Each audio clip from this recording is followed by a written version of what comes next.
I will apply my scientific skills and principles to benefit society.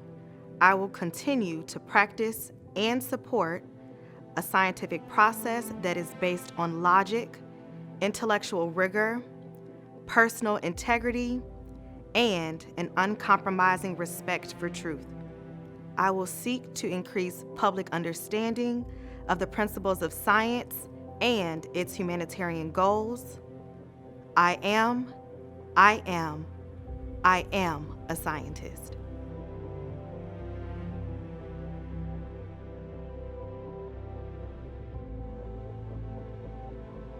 In unprecedented times like these, the mental health, ingenuity, and intellect of our scientists are placed in the hot seat.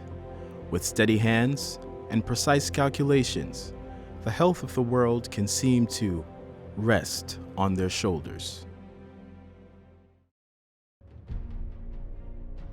While racism and oppression purported the lie that blacks are incapable of higher learning, history proves that the black mind prevails.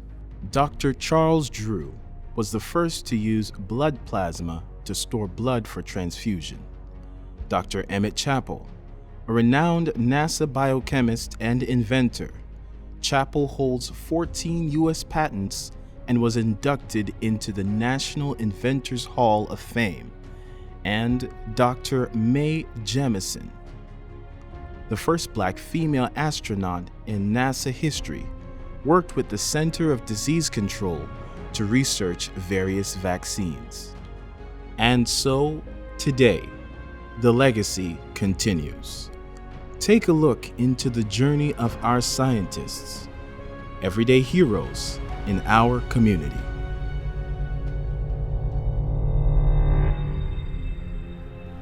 So any day could be challenging for a forensic scientist.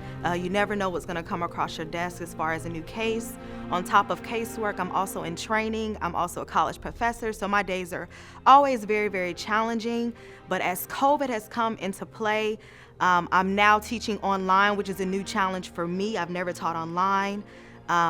In the laboratory, there could be multiple people there at one time, so now we've had to implement mask orders. Our instruments are within 6 feet of each other, so now we've also had to adjust the times that we come into work to be able to account for a certain number of people being in the lab at any given time.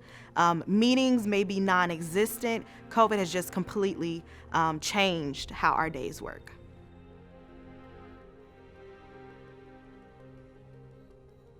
I would say that I'm actually in my most challenging season. Last year I was blessed with the promotion amidst COVID, but that promotion came with a change in department and a brand new training schedule. Training is very, very important in our field.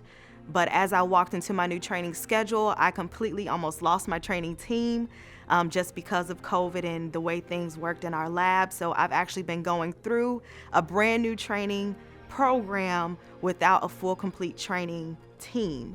So that's been very, very challenging for me.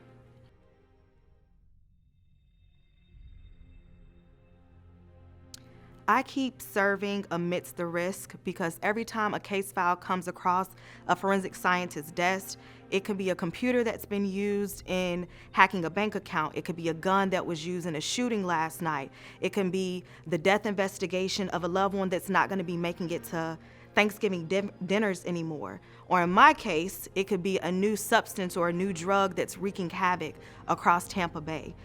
Because of those reasons, I want to be able to use my God-given talents and abilities and my knowledge to be able to help solve those crimes and help the community.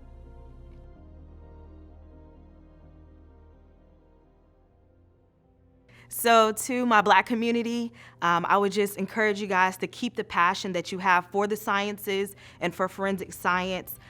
Even though sometimes law enforcement and forensic science is seen as the enemy on television shows and on the news.